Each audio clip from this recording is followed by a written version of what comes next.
Hello again.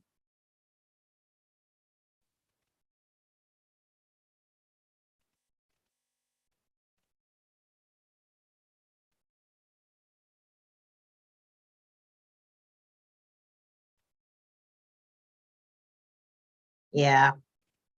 Okay, we're starting now. Lovely to have everybody here. Thank you for joining early. This is Find the Link Parenting Conference 1.0. It's our maiden conference on the group, and I'm really happy to have all of you here. We're hoping some more people join us before the day is over. It's supposed to be about 2 hours long, and it's supposed to be very interesting, very insightful. And we have three panelists, though I can see just two right now. I'm hoping the third panelist joins us. So basically, today's meeting is going to be about post-pandemic parenting and a discussion about that. And then we're going to discuss different things and go from there. Okay, so we're going to be discussing the effects of post-pandemic on the parents and on the children. And we're going to be asking ourselves different questions, and we would like everybody in the audience to also ask their questions and share their experiences, though that's more likely to be in the second half of the discussion. So in the first half, we'll just be asking the different panelists about their opinions about different things, about the effects on parents, the effects on children, and the way forward. Okay, I think we have, I'll just introduce the two speakers we have right now. I would pin them to the screen. Big welcome. Thank you for joining us. That's Dr. Sola Ephraim-Oluwanuga, and I would be pinning Dr. Sunkanmi Anjorin as well to the screen, and my humble self. Why do people say my humble self? Okay. We're expecting one more person. She's Mrs. Victoria Adebayo. I don't know if Tommy would be so kind to help me reach out to her just to find out what's happening. Thank you. Okay, so Dr. Olusola Taiwo Ephraim-Oluwanuga is a veteran psychiatrist. We say veteran because she's been a psychiatrist for a very long time. And she's a certified addiction professional. She's a senior lecturer in the University of Abuja. She also happened to teach me in medical school, psychiatry and physiology. She's been involved in rehabilitation for victims of insurgency and is a UN Nigeria National Stress Counselor. Her research areas are stigma, old age psychiatry, substance abuse, pain, and self-management. She also happens to be indirectly related to me. I'm Famzin now. That's what they call it. So you're feeling among. But it's a true story. Anyway, she's happily married to a lawyer who also shares her name, his Uncle Shola, to me. And they have two amazing children, and they are based in the corridors of power, which are the capital city, Abuja in Nigeria. Very happy to have you on the program with us. And we have Dr. Sunkanmi Anjorin. Dr. Sunkanmi is a medical doctor, finished from the Premier University, University of Ibadan, where yours truly also finished from. I had to slot that in. And he's trained as an anesthetist, though at this time he's exploring new terrains in the United States, where he resides with his family in the city of Chicago. And he resides with his beloved wife and three adorable children there. And he describes himself as a disciple of Jesus and an ardent student of God's word. He was my fellowship pastor in university, in medical school, UCH Christian Fellowship. Shout out to all of you here, alumni. And he's still a minister of the gospel, and he's a personal friend. Lovely to have you with us today. And our third speaker is Mrs. Victoria Iretialu Adibayo. Lovely to have you here. She's a computer specialist, where she studied her first degree in the University of Ilorin, where I met her. over 2 decades ago. And we don't look it, do we? And she had her MSc in Computer Software Engineering in the Covenant University in Otta, Nigeria. She's a veteran teacher. She's been a teacher for a long time, 18 years actually. And she's the Vice Principal Academics. She's an ICT tutor. She's an entrepreneur, trainer, mentor, counselor, wife, and mother of nations. She's also an amazing friend and a woman of many parts. Lovely to have you with us, Victoria. Okay, so now that we have all the intros sorted, we're just going to be having a bit of the discussion going on. And we'll be starting with, we'll just give Victoria some time to settle down. So we'll be starting with Dr. Sunkanmi Anjorin. How would you say the pandemic affected parents? Let's start from parents before we flow to children. Well, good. Well, it's difficult to say morning, afternoon, or evening these days because the country lines have completely blurred out. So everybody could be within a timeline. You don't even know what it is. So, but I want to say good, whatever it is. Good day. Good day. Okay. Yeah. Where you are at. And I want to appreciate you for giving me this opportunity. So I would just say that, of course, like we would say, the times have changed. That it's the time before pandemic and now post-pandemic. And then some of us coming out of pandemic now, our experiences are different. Some people would say, oh, it was beautiful. Some people would say, oh, it wasn't so beautiful. But everybody had a fair share of what it was that we experienced during pandemic. So and I'm glad we are not just looking at what it looks like for parents, but also for the children also. And one good thing that I took from that period is the fact that it brought very close to us some of the things that would be happening in school that we don't even know about. Sometimes I would just sit in my boys' room, and of course they don't have to see me in the video, but I would just be at the background hearing what the teachers are saying to them and how he was responding to. And for me, that was something that one thing that I loved about that period. And so basically I'm glad that at least that time is behind us now, and we are coming out of it gradually. So I think that would be okay for an just to start off before we go into the discussion. Yes. Thank you very much for that. I do understand that the pandemic could have been a positive or a negative, depending on which side it fell on for you or for the family, or what other events happened, going to hospital or having to stop work and things like that. But it was generally, I would probably say, a challenging time for a lot of people.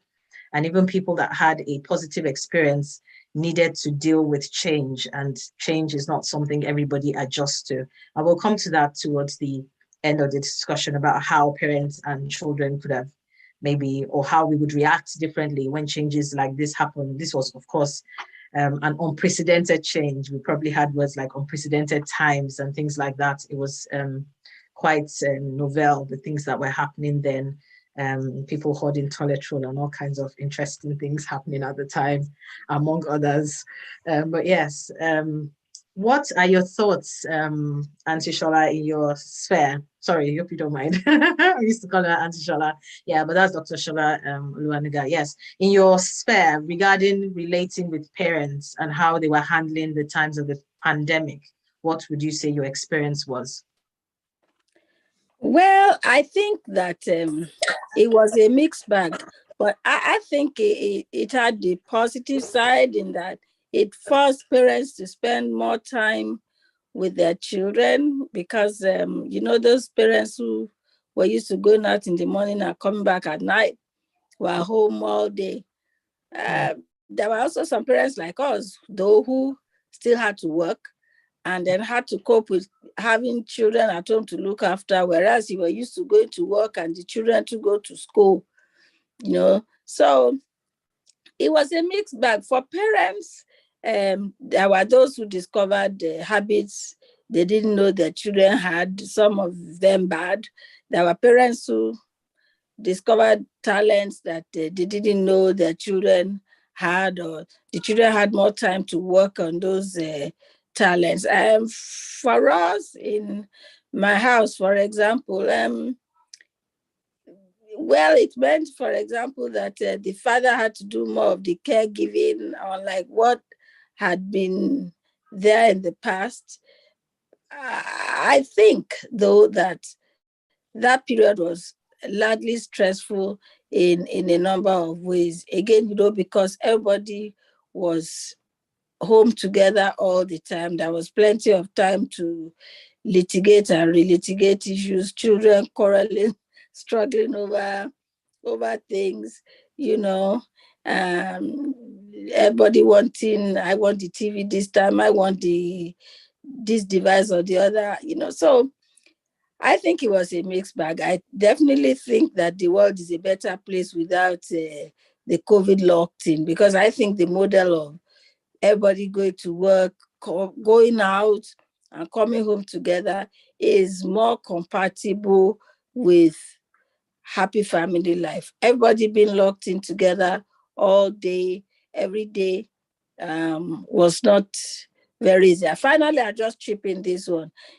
Even the spiritual aspect of it, we found that, unlike Sundays when you dress up, go to church, everybody sits around watching a church on TV, and some people are carrying snacks and not, especially children.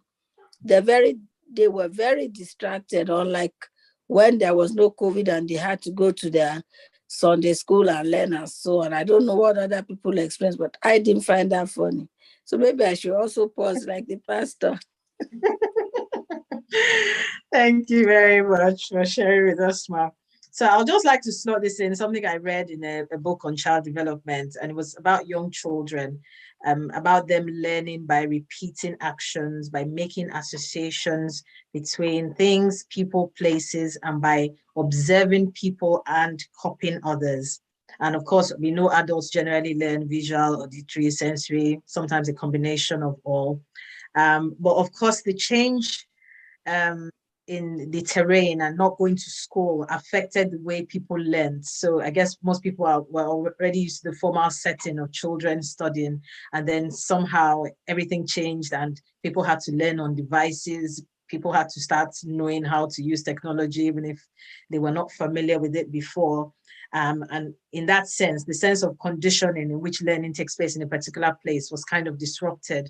Of course, Dr. Shola just talked about Sunday school being different and schooling being different as well. And of course, there were parents that had to be on their computers and be monitoring schoolwork in the background and children running around in nappies and all that kind of thing. It was a lot of multitasking for those that might not have been used to such under normal circumstances. And now, Victoria, I'm sure you've had a breather now. So this question is coming to you. What was your experience as someone in the academics having to deal with school children, just based on what I've just said about learning changing? What was your experience?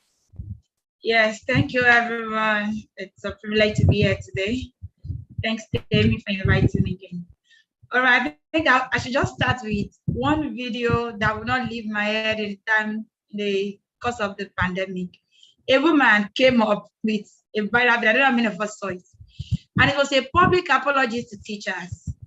She went, teachers, on behalf of parents worldwide, I am here to apologize. Is this what you go through daily? How did you come? He said, please, pandemic or no pandemic, we are giving you back the children, but we must apologize. Those times you come to school to shout on you, we are sorry.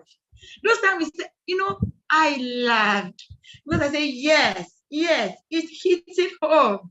Now you see what we do, especially those of us who have the privilege of being teachers in a full boarding school. It's a little easier on day school. Your children, whatever it is, by 2, 3, 4 p.m. max, they are gone. But here, somebody came around me and said, madam, you people work like bankers. I said, no, we work like factory workers.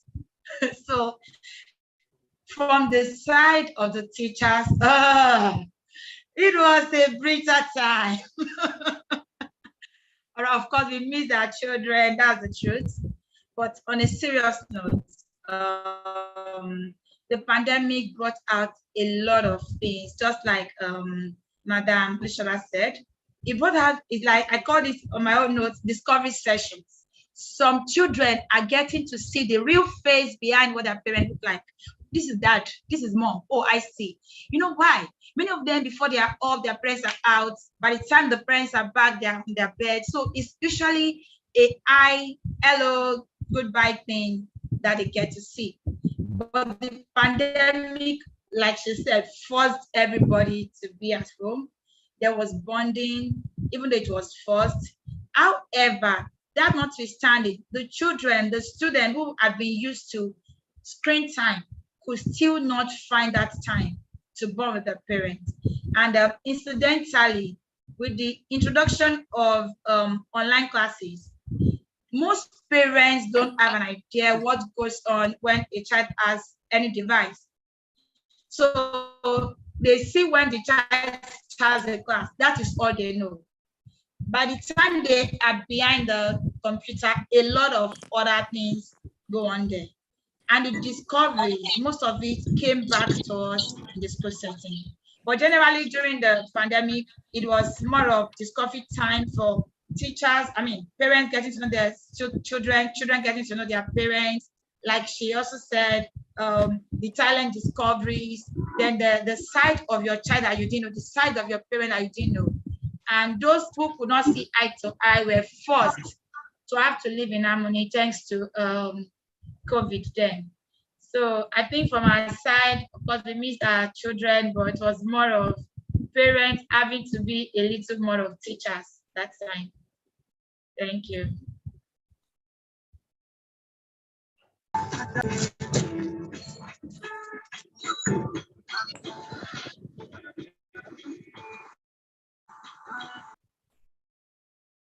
Temi, you are muted.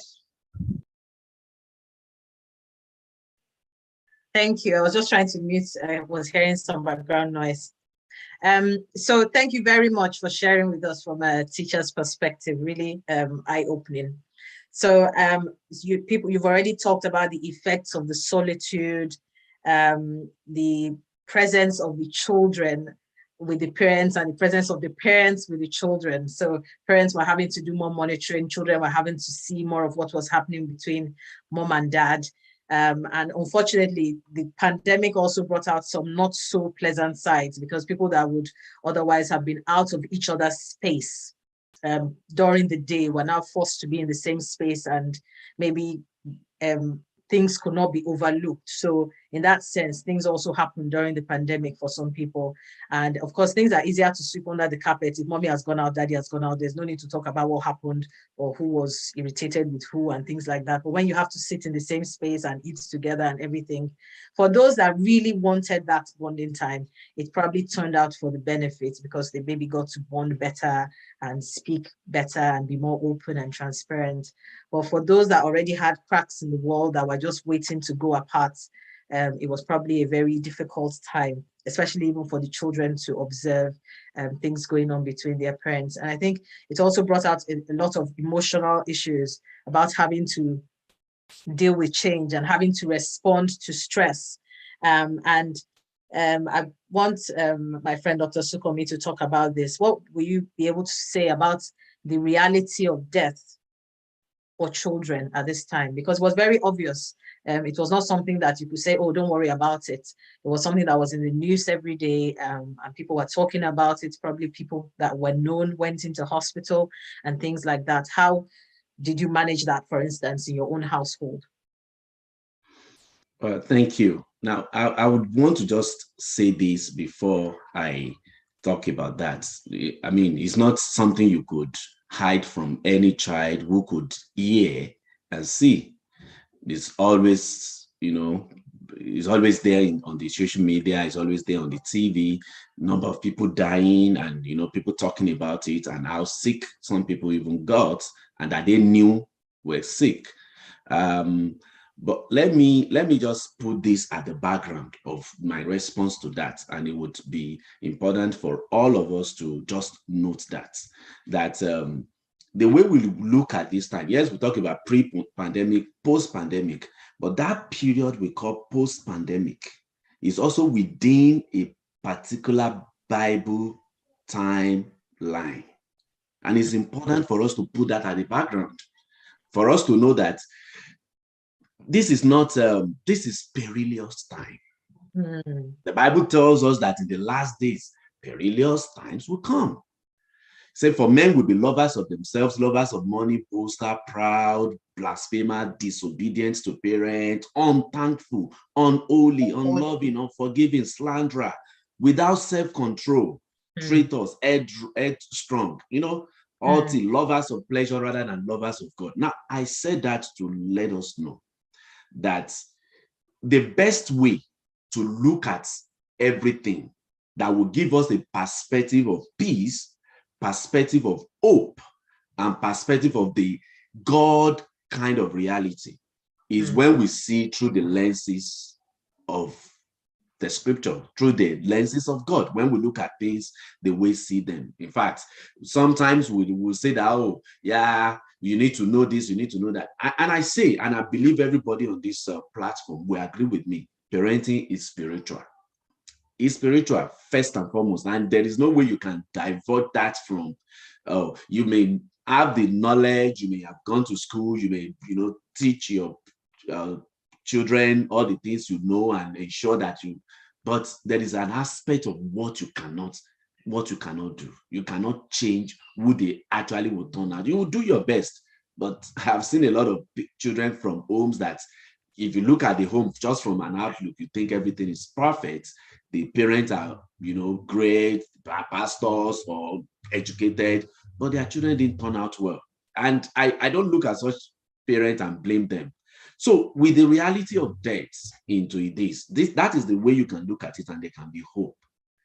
I always tell my children, when we, this time, of course, during that period, before that period, we have always broken the bread. We have always taken communion, but it increased that time. Reading Psalm 91 and then, confessing God's word and saying it. There is that fear that it was palpable in the air, but we cannot do fear.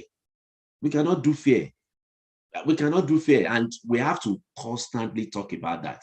Bible talks about, he said, for the children being partaker of flesh and blood, he also partook of the same, that he may through death deliver those who all their lifetimes have been held bondage by the fear of death. Fear of death. So I talked about that to my children on family altar. We'll talk about it. We cannot, and then we pray for those who are affected, who are sick, and so that is one of the things that pandemic brought. It brought all of those things. It widens the gap. They widen the gap of inequalities in healthcare, inequalities in education. Whereas some of our children can have, devices where they learn from. There are some kids who do not have that opportunity, and we know about it, so we pray for them. So it helps you to also be that period helped for our kids also to be empathic with what other people are suffering around the world. So I think is something that we should pay attention to. It was indeed the statistics were there. People were dying, but at the same time, we have a way we can look at it, and then it can be easy for us and for our children. Awesome. Thank you very much for sharing that with us. Very deep stuff. And it brings to mind a Yoruba proverb which says, I'll say it in Yoruba first. So this spirituality cannot descend on you in the middle of a pandemic. You must have already had some form of walking with God before you can begin to talk confidently about, we will take communion more frequently. You are taking it before. You are reading your Bible before. You already knew where Psalm 91 was, although even those that didn't know knew where it was at that particular time, because it was everywhere. Psalm 91 was just the go-to place for everyone, both believers and unbelievers alike. But yes, we know that we have an anchor, we have a source, and we cannot separate who we are from what we believe in. And I think spirituality was a huge thing that came out of the pandemic. Even people that did not want to believe started to believe in something, and to understand that life was more than them. They began to think differently about their lives and things like that. So I'll just go to Dr. Sola now, and that is the aspect of emotional and mental health. Dealing with children now, how would you say maybe your children reacted to dealing with the stress of the pandemic? Because we did know that it was a stressful time, listening to the news all the time, being in everybody's space would have just caused some form of crankiness, both for adults and for children. How was it like for you, and how did you manage it at that time? Let me start up front. I've been introduced as a psychiatrist. So I think for once I had to use my professional skills at home because I anticipated it. It couldn't prevent everything, but I think having knowledge helped. And I think, again, that's one benefit of what we're doing here. Having knowledge is helpful. What I found was that initially the children were very excited. I mean, it was fun to not have to wake up very early to get ready for school. And in fact, initially there was no school, briefly, and then school organized online lessons, blah, blah, blah. But later, they started missing their friends. My son, for example, he started carrying around a jacket. Up to today, he's still carrying that jacket around. It was just one of his soft jackets. It just became his comforter. And we became very worried because he would go, it became very difficult to separate him from that jacket. But later we just left him to say, well, so long as we try to maintain hygiene, because to even grab it to get the jacket washed was sometimes a problem. You said, no, this jacket must be washed today. So things like that just suddenly popped up on us, the children quarreling with one another because they wanted different things at the same time. Also, sleep was affected. Somehow bedtime just became blurred. It became difficult to enforce bedtime because the usual excuse of, you have to wake up early to go to school tomorrow was no longer there.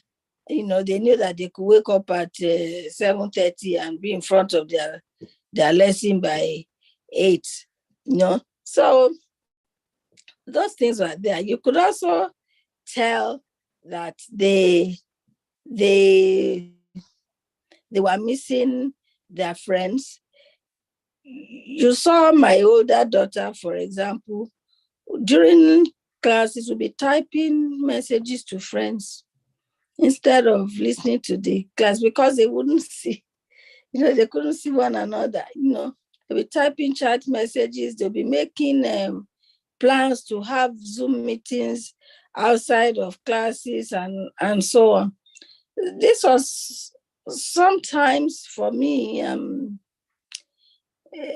led to some interruption of their usual studiousness.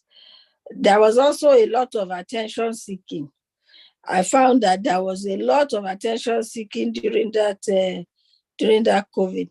And then again at home, because I had to go to work and go to hospital where people could bring COVID every day, there was distance. I remember that time when I come home, my children who usually would hug me would just stand by the door and say, hello, mommy. Then I would rush past them and, go and take off everything that was hospital related that I hadn't already left outside the door.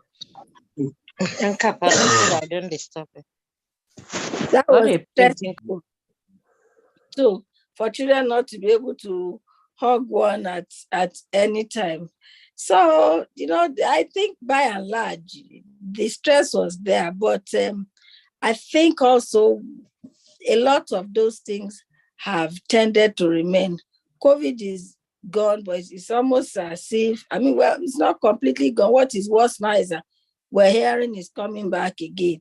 We're seeing a few cases again. So we're not really completely out of the woods. So one is beginning to want some of these ways permanently back with us.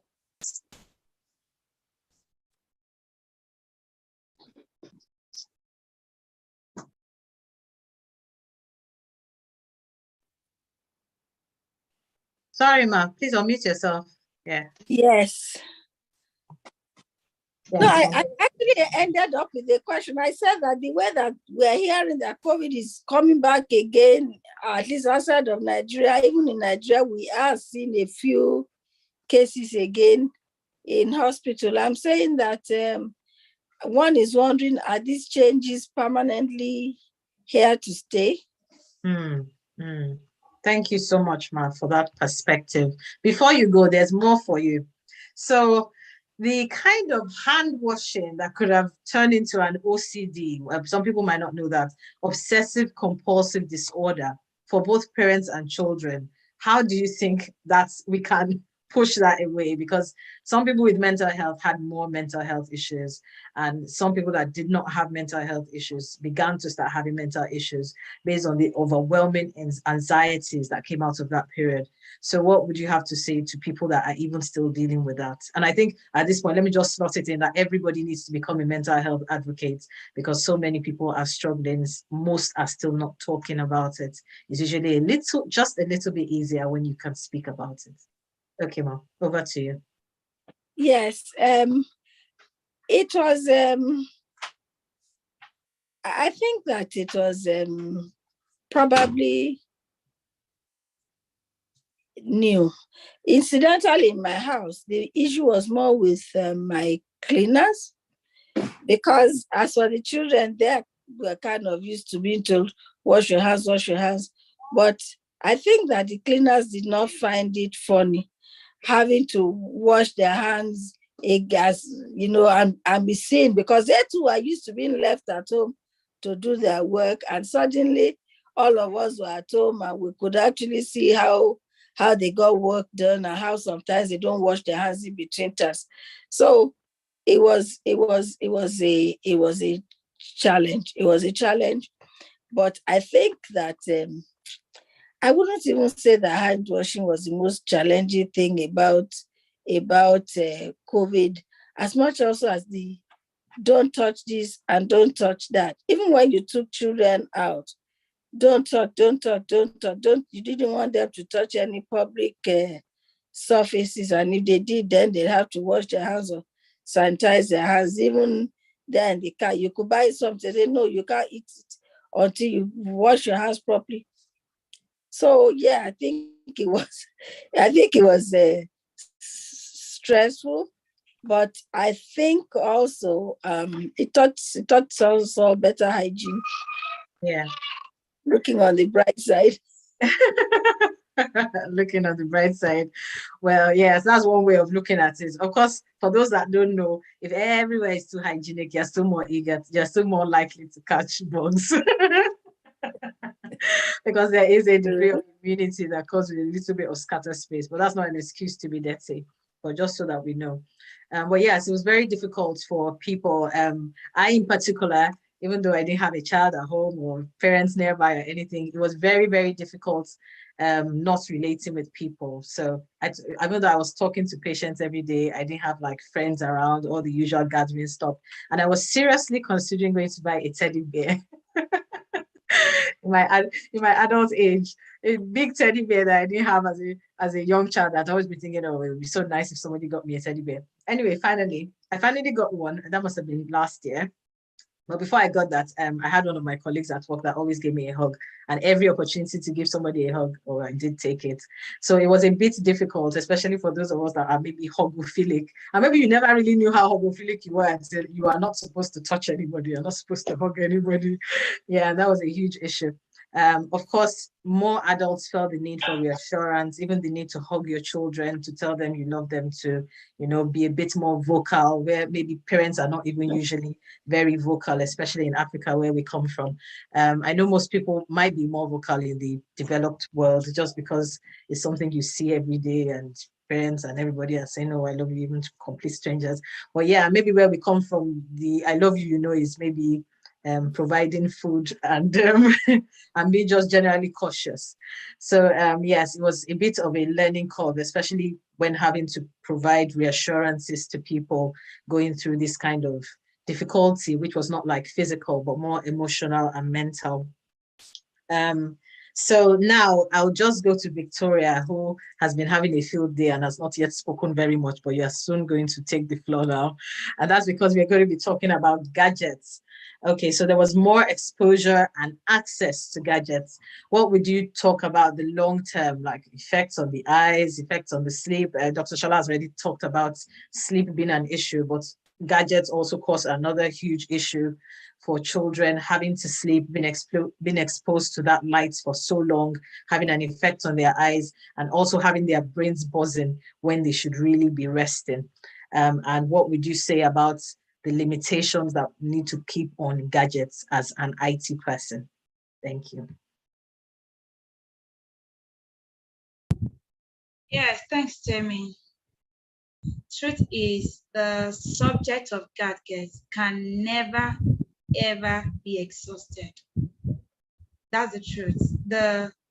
It was still mild before the pandemic. Then pandemic had to force a lot of parents who wouldn't ordinarily have allowed their children to have gadgets to have.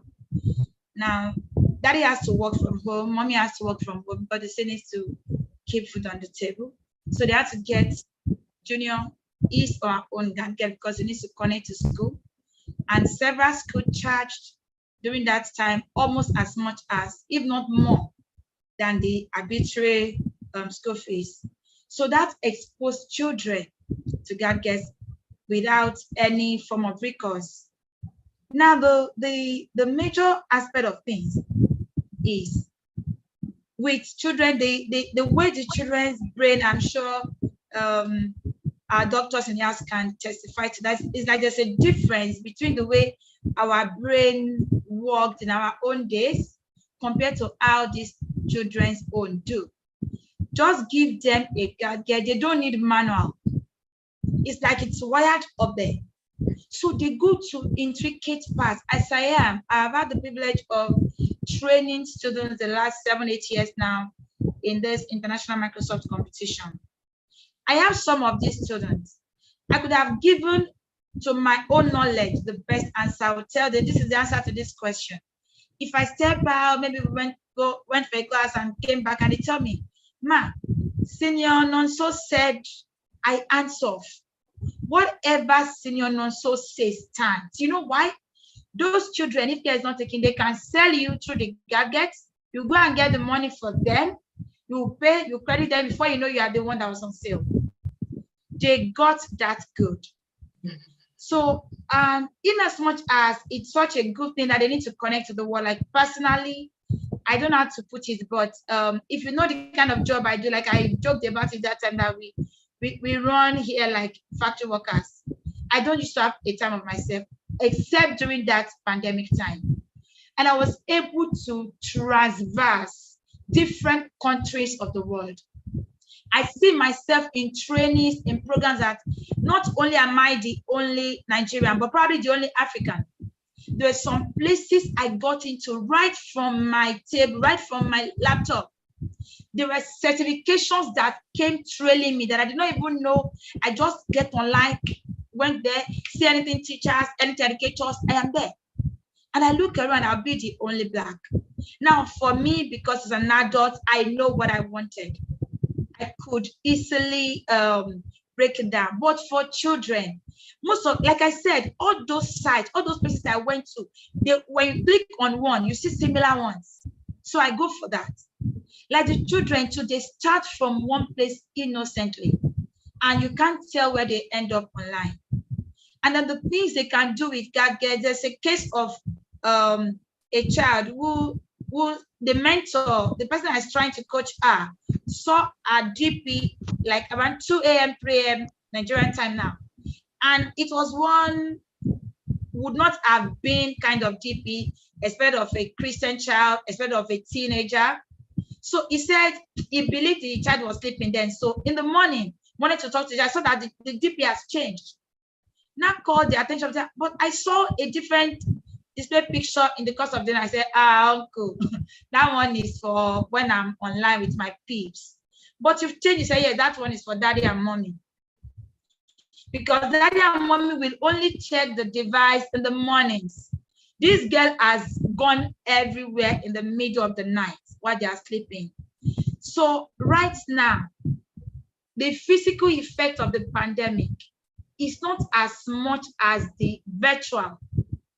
The gadgets brought on adverse effects, because now these children connected to several people that they wouldn't have connected to under normal circumstances. And there are different people world over with adverse thoughts, adverse imaginations, and people can do a lot of things when they sit behind the cameras.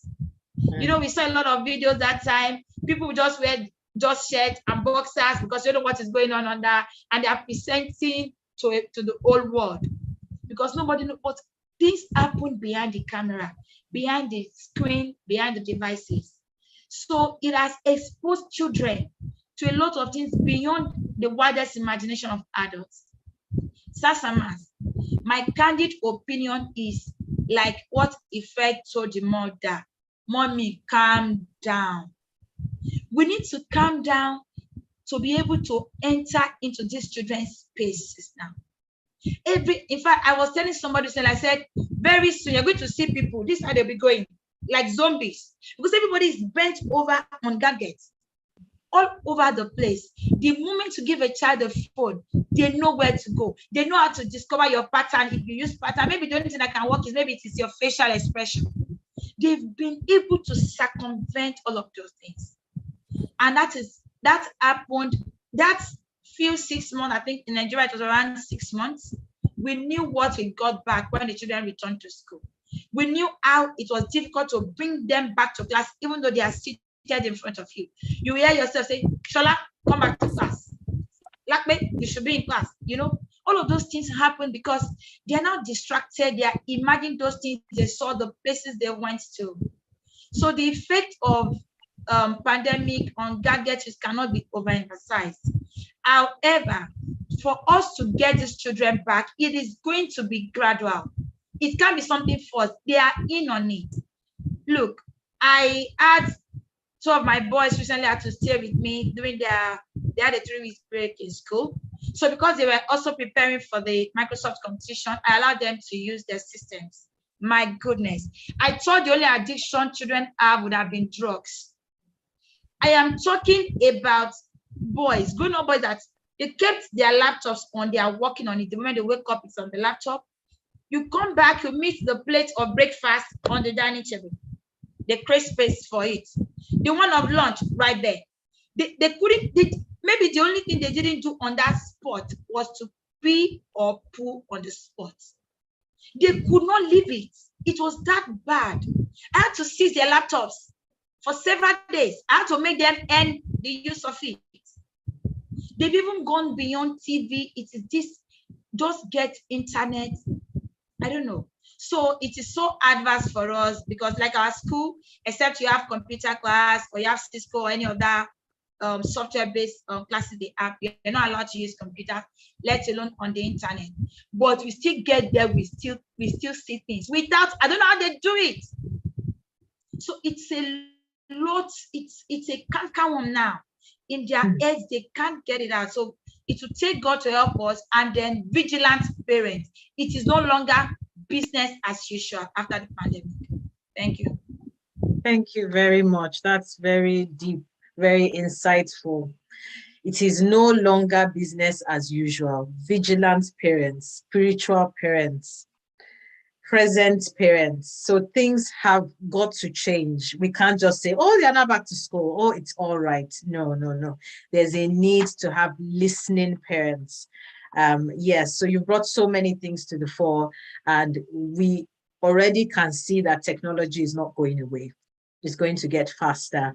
It's going to become more accessible. Maybe we have 5G now, which some people were creating conspiracies about. Maybe we are still heading for 10G. So as in, we do have work on our hands and we need to take the bull by the horns, meaning you cannot afford to close your eyes and expect teachers to do all the work. You cannot afford to close your eyes and expect Sunday school teachers to pick up the slack. You do have to be listening, because your children are still going to be with you for most of the time, well, until they leave home. And in Africa, they don't leave home that early. Even in the UK, it takes some time. They might even start paying rent, but they'll still stay at home just because it's convenient and mom's cooking and stuff. But yes, so children are going to be around a lot longer. And I must say that even adults have an issue with the technology. So I think it was my mom, I don't know whether it was my mom or it was one of my friends that was saying that there was a time I used to be on Facebook all the time, but I can actually be on WhatsApp for the whole day, looking at statuses, looking at people's uploading this, uploading that, not to talk of chatting. So you can be chatting, talking, looking at statuses, but you can even look at statuses for the whole day, because some people will be changing their statuses all day. And that can be addictive for an adult that is supposed to know what they are doing and where they are going and actually earn a living. So not to talk of children that are being fed, they're giving money, all they just have is this time on their hands and these gadgets. And of course, it's no longer even a fad thing that, oh, I give my child an iPad. It's actually almost now like the child needs it for work, that kind of thing. So I think parents definitely need to have safeguards on computers, on television, and things like that. And why are we talking about this? I believe everybody on this platform, and even those listening to us and would listen later, know that there are things that are entry points into the soul, which are the things we see and the things we hear. And so it's very important, the kind of things that we allow into our space. Kindly, let me just mute everybody again. Sorry. Okay. Yeah. So the kind of things we let into our space, both children and adults. Of course, in the time of the pandemic, if parents were using swear words or were using vulgar words, your children would have picked on it, and it would not have been the fault of anybody external. It would have just been what they had seen mirrored at home, because children would always follow a role model. And even for adults, if you are in close contact with somebody's your best friend, it's a matter of time before you start talking the same way, almost thinking the same way, just by virtue of association. So that's why it's so important that if morality is important to you, if children's futures are important to you, things like that, then you're going to have to guide them, especially guide them, as well as guarding your own self, because anybody can be prone to error, and everybody needs to have safeguards and checks in place. And that's part of why we are talking about what we're talking about, because we know that a lot of things have changed. We cannot keep quiet about it. It's better that we talk about it. It's better we're informed about it. But maybe let's hear from the house. Any questions? Let's hear from the house about how things changed for you during the pandemic. And while we get those questions ready, I don't know whether there's anyone among the participants that want to share more about this or speak more about this. Okay, the other thing I was going to say was about children being involved with people they do not know. And sometimes it's that, they call it presentism. You are present, but you're not present. You are present, but you're not talking to the child. You're present, but you're not involved. So they talk to other people who tell them that, oh, they are wonderful, they are great, they are gifted, they are talented. And these are assurances and reassurances that they don't have at home. And then they tend to gravitate towards people like that. So it's very important that we cover those bases, even though they might not be comfortable terrain for us. So for instance, there are parents that do not grow up having any form of emotional reassurances from their own parents. So naturally, they don't generally give physical or emotional support just because they did not grow up with it and they are not used to it. So I think for everybody, it's a learning curve. The learning hasn't ended. We need to learn passively and continue learning about how to communicate better with our children and how to communicate better with our spouses and our families. Okay, so I wanted to add in some of these things. How can we brace our children? How can we brace ourselves for change? One, how can we brace our children for change? And I'll start from Dr. Sunkanmi Anjorin, Dr. Sola, and Mrs. Victoria Adebayo. All right. So how do we, thank you very much, Sister Victoria. You said so many things that are very, very important at this time. So how do we start bracing up for this change that we are into, the new normal, so they say? I think I would want to say that we need to put some rules in place, basic rules. Like for instance, in my own home, this is what my kids know. One, during the weekdays, there is no screen time. There is no screen time. Now, I know that, like you said, Sister Victoria, we can't do it sudden, because these children, even some of us adults, have been hooked on some of these devices. Some people practically spend the whole day on it. And the same thing with kids. And for children, sometimes is like for you to be able to breathe some, fresh air. You just give them the device and just say, go to your room, and just so you can do whatever you want to do. And my 2-year-old, for instance, yesterday came to me around maybe 9 a.m. in the morning. Daddy, I want iPad.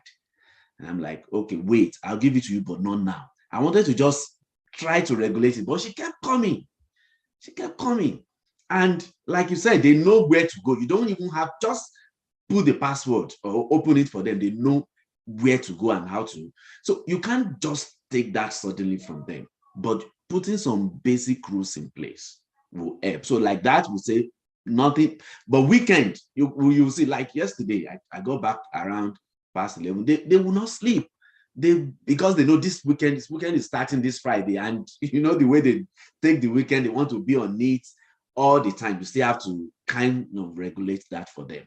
And another one is that no device stays in your room overnight. You don't. I have an 11-year-old. Sometimes I have to sneak into his room, and there are times when I will catch the iPad under the pillow, and then the next morning we'll have a conversation, we'll talk, and sometimes you may need hands, laying of hands, and I know you understand what that means. Sometimes because you have want, and sometimes you may want to use the rod. You need to know that no device sleep with you in your room over the night. So some basic rule would have to come to play. But let me end this way and just say this. We need to know that we are creature of relationship. God created us for relationship, one with himself and then with one another. Because she seems to want to just keep him like that. So God made us for relationship. And one of the things that some of these devices, and of course worsened with the pandemic, is that it's taking that away from us, making people to just want to be. Some people can just be comfortable. Yes, you are chatting with people or you are relating with people, but that is not the original idea of God. There should be that touch. There should be that warmth. There should be that, closeness. And if we are not careful, that will be taken away from us. And then we will be, when the Bible says that 2 are better than 1. Say for one, they have a reward of their labor. Say for if a man who is alone, he said a man who is alone when he falls, it's not if he falls, but he said for 2 is if. So there is something about connectedness. There is something about relationship. And the second thing that pandemic also is robbing us of is also, now, because I'm a pastor and I have to say this one and I'll keep quiet about it. I know I was wondering, I'm here to learn, and I've learned a lot from some of the people, and I know some of us who are participants are still going to talk and I will learn from us. But I have to say this, that a lot of people have seen church attendance now as an option. We think if you can Zoom from home, if you can watch it on YouTube, why do I have to go to the physical church? And people are making a case for that. Let's do all this going around. But let me say this. When the Bible says that do not forget the coming together, do not forsake, rather, the coming together of one another, as some do. He said, he added something, and most people don't quote that part. Say, more especially as you see the day approaching. He said he expects us to increase. And for me, recently I was in the bathroom and I was thinking on that scripture, and the Holy Spirit made it clear to my heart that one of the things that the pandemic should have done is that we would increase our meeting time, because the day is actually approaching. we have to meet more often. So we can hybrid it. We go to church, physical church, and that should not be reduced. But some meetings that we would not have had, if not, because we cannot, come in person, we can have them on Zoom, we can have them on, virtually, which at the end of the day should increase our meeting time, not reduce them, because truly the days are approaching and God created us to walk this journey together. You can't do it virtually. Nobody does discipleship or laying on of hand, virtually. I'm not saying spirit cannot be, there's no barrier in the spirit, but God designed it that we have that touch. But pandemic should not rob us of those things. Thank you.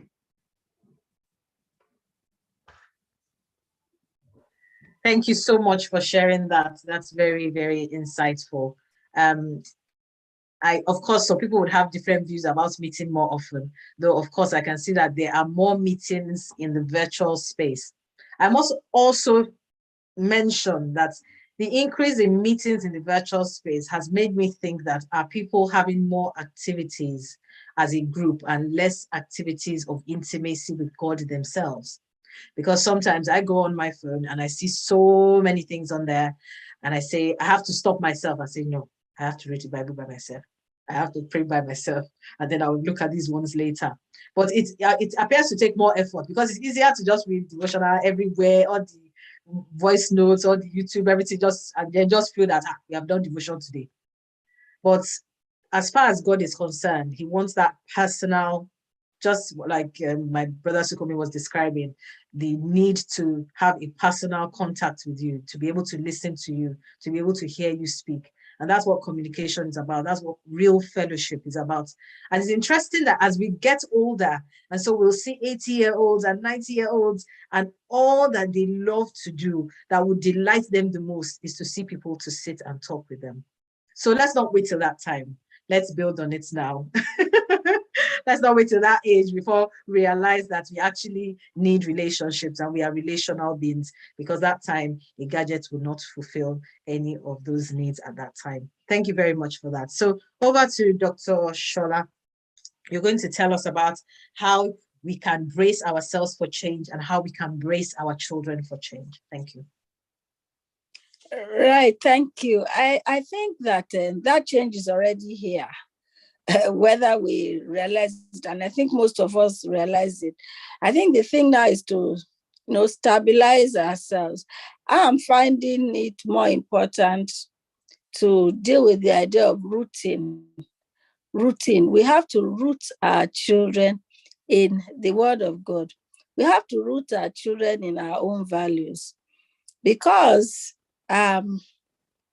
as our sister Victoria said, these people see all sorts of things on the internet.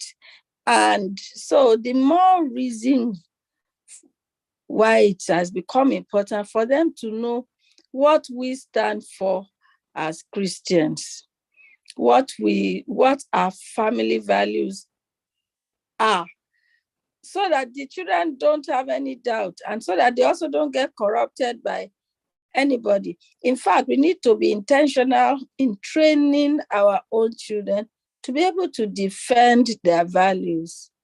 I'll give you an example. My 12-year-old suddenly seemed like the last girl that was not on TikTok, because everybody else was on TikTok.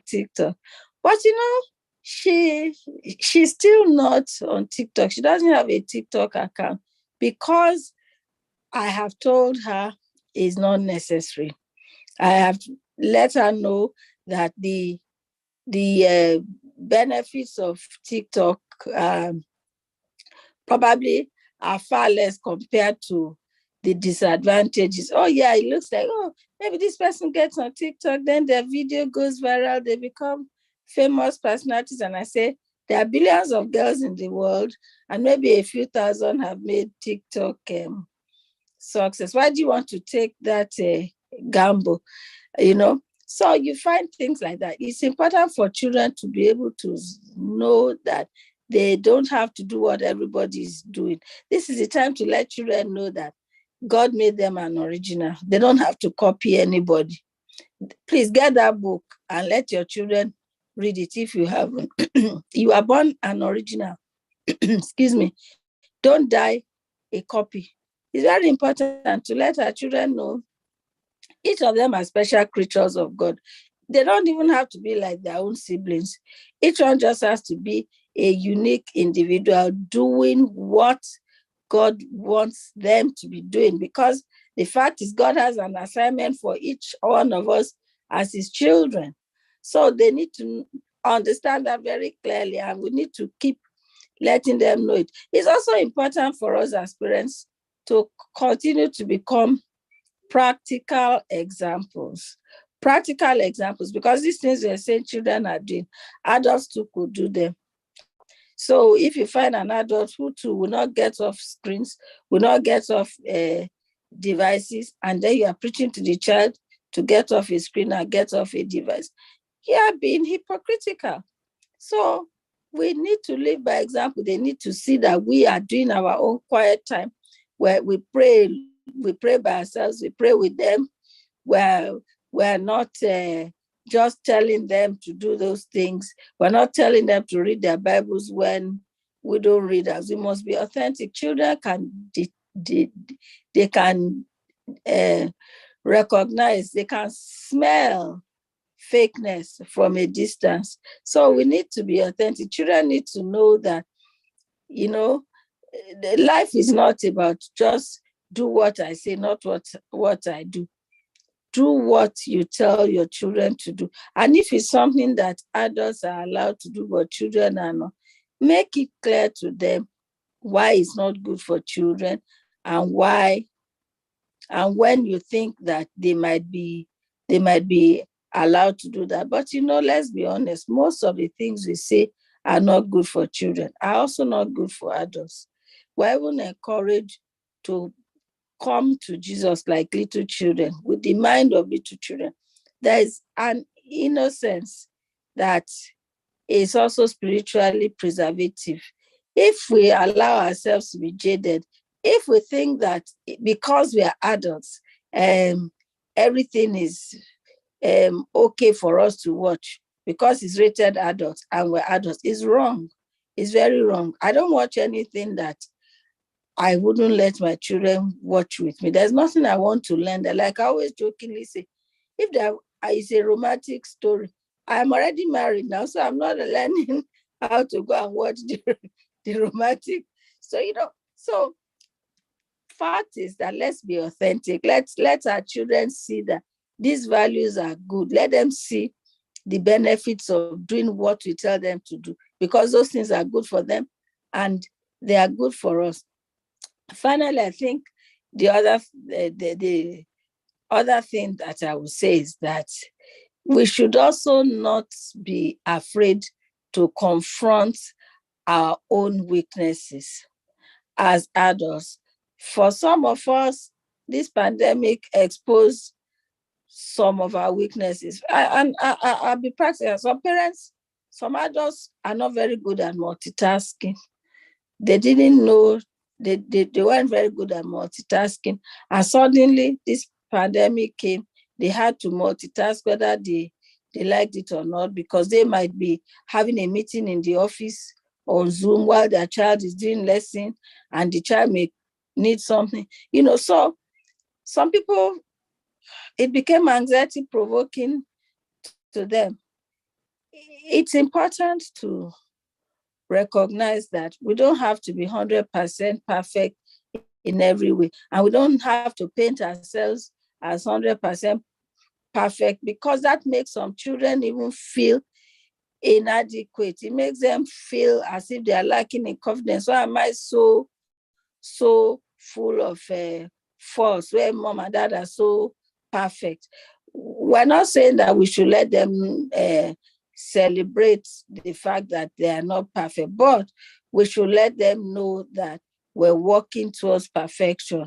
It's okay to be not perfect, but it isn't okay not to be working towards perfection, because even the Bible enjoins us to work towards perfection. I don't think that there's any religion or any faith in this world that encourages people to to go towards decline. No matter what our inclinations are spiritually, every spiritual belief tends to, encourage people to work towards attaining perfection.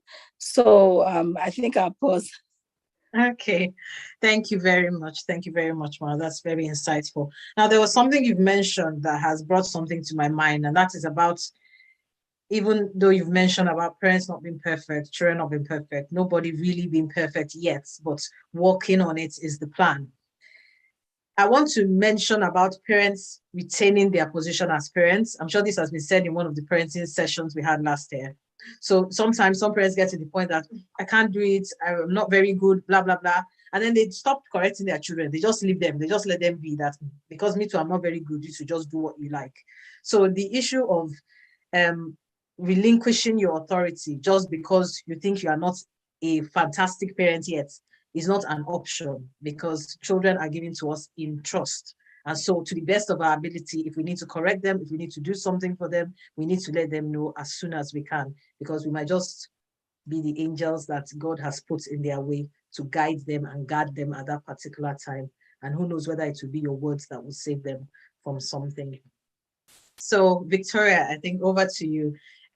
If you can just give us briefly, I know you're not very used to giving brief discussion, but it's been wonderful listening to you today.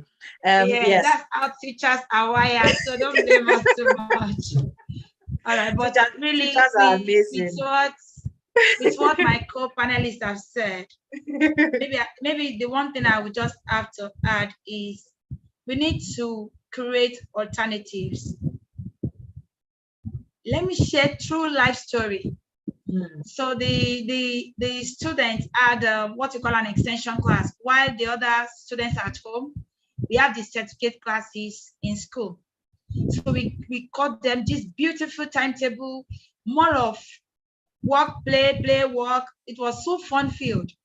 So one of those sessions, because I must mention, I have one dynamic principal, and it drives us all. Now, one of those sessions, they have to have sports. Then the seniors, normally everywhere, the seniors said they're the one using the field. Or so when seniors are on the field, the juniors are supposed to be in the hostel having their indoor games. So I said, okay, fine. They said then the juniors said they want to be on the field. I said, no, two of you can't be on the field because the boys are separate, girls are separate. You go to the hostel. So then what are you going to play I said, you can do 10-10. Said, 10-10. I said, you don't know 10-10. Seriously, how many of you? Nobody. GSS3 student, they've never heard of 10-10. They did that we played in our times. We do inter-school. I play 10-10, okay, I lost my wristwatch once. These children have never heard of that. They don't know about this one we call sway. All those kids, fun times. Oh my goodness. I just called the colleague and said, Mrs. Come, let us play 10-10. And we start to say, auntie, it's interesting. No, we just taught 10-10 this 2022. Just the way we just taught hand washing. I'm telling you. So we need to create alternatives. If you want them to get off screen time, like what Dr. Sunkanmi is doing, they look forward to weekends. So they will do everything. So they know that they're like earning it. Let me share with one of my boys, just what I said, stayed back during the last break. The father said he's not going to give him his phone. So when the boy left, I told him, I said, Dad, give me that phone. I'm going to watch my boy. 3 weeks, he'll be able to earn his phone. He never knew he had his phone with me. And I kid you not, he could not earn that phone. It was that bad because the addiction on the computer and they're not doing every other thing that would have made him get there. The day I pulled my drawer, I told him, where is your phone? He said, at home. I just pulled I said, see your phone. I had a deal with your dad that if you behave, if you do everything I asked you to do, you're going to earn it. It was supposed to be a secret between my and your dad, but he was shocked. That drove home a point for him. So we have to create alternatives from what we want them to desist from. You don't do this. And then please, like I saw one of the chat, somebody said, Don't say you not give them phones. If you won't give them phones, their peers will give them phones. Some will buy food for their friends. Some of them are that buoyant. Now, let us adopt Joshua's mindset. He said, I place before you life and death. He did not hold back death. They should not know about death. They should not know about death. Like one of the things we've talked about today. These are realities. This is happening. Don't let them think it is bad or anything. No, don't let them know this is the reason why we're not doing it. This is the reason. Like while I was trying to prepare for this session, I stumbled on a website. Wait till 8. That is, maybe I'll put it in the chat. Waittill8.org. It's a parents coming together in the States to tell their children you are not going to get a smartphone until your 8th grade. One parent said she gave the son $800, or I don't know if it's $800, $8,000. That's no $1,800 for him to wait till his 18th birthday before he gets online, before he gets on social media, before he gets a smartphone. And the boy survived. I saw this on a show when they were not being celebrated. So we have to create alternatives. Like I saw the viral video of the woman who had to write JAM a second time. If she prepared along with her son, studied together to motivate the son. I was saying with my sisters today, I said, see, when this woman was doing that alternative, creating that time, bonding with the child, reading along with the child, nobody saw them. But when the results came, they became internet sensation. I learned the Lagos government is picking them up and all manner of things like that. So we have to be intentional. We can't say, don't do this.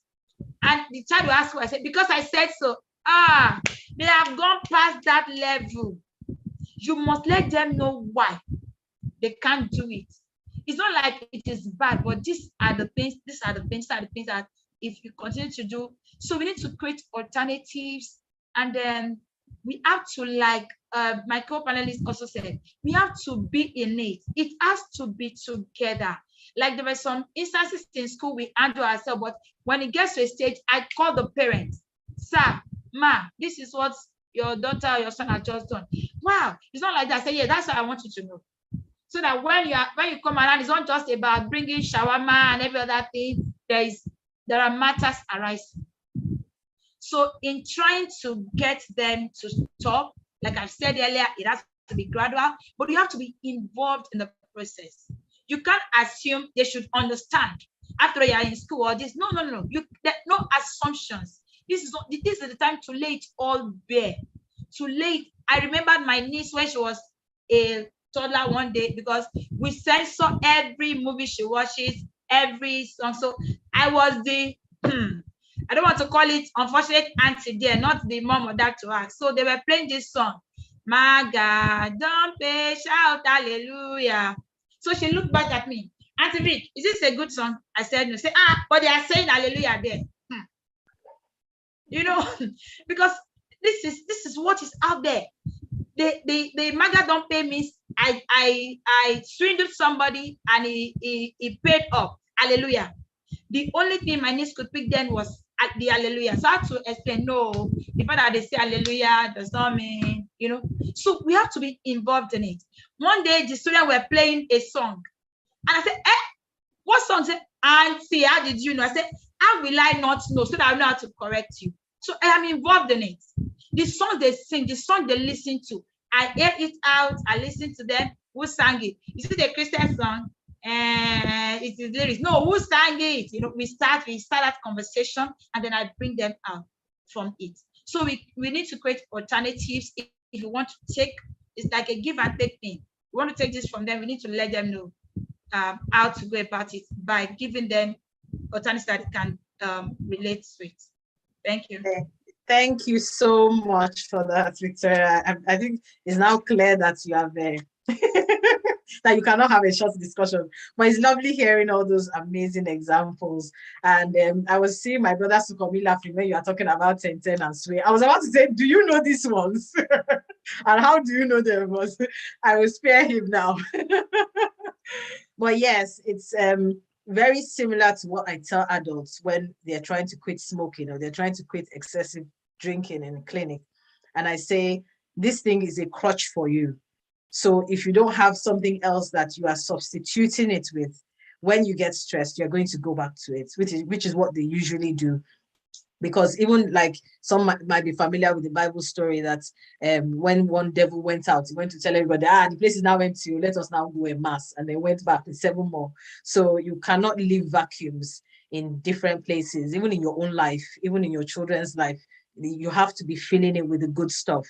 And thank you for that. We do need involved parents. Thank you so much, everyone, for your contributions. Now, if we could have some questions, I can see my big sister Rhoda with her hands up. I'll come to you shortly. I just wanted to go through some of the things on the chat that people have put in here. Someone has talked a lot about what Sister Victoria said. She's a very passionate speaker. And someone has mentioned, Sister Grace Akpabio has said, many pedophiles target children they find online at unholy hours. Yes. She has also said no device stays in the room overnight. I think that's a good idea. Adejoke says, agree with no devices staying in the room overnight. Digitization, connectivity is good, but it has its pros and cons. Controlled access is key for children. Some organizations in the US and around the world are advocating for parent-child accounts, that is joint accounts, Facebook, Twitter for underage children.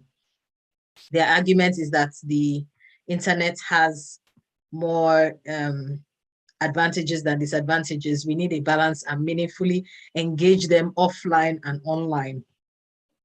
Training children to learn to defend their values. That's so important. Thanks, Tashola. If you don't give them, peers might give them, so better give them or have conversations and be their best friends. Most importantly, partnership with God for grace and guidance. God help us. And someone is asking, what age do you recommend children start using gadgets? But I think Victoria has tackled that. The school education is making access earlier. And she has also mentioned, empower them to make only the best choices. Show them role models.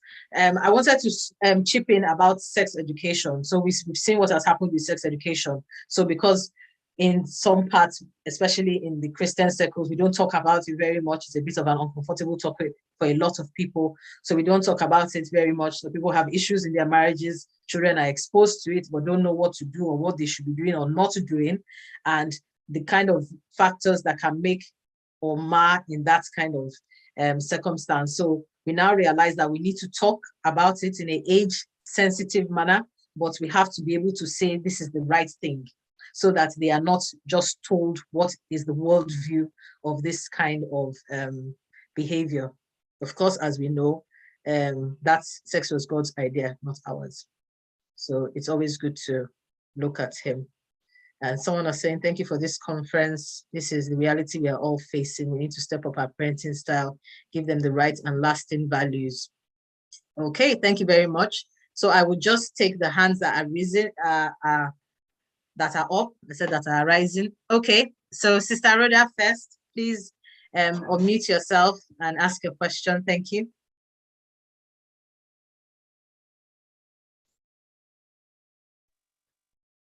Sister Rhoda, you can unmute yourself. Let's hear you. What's your question?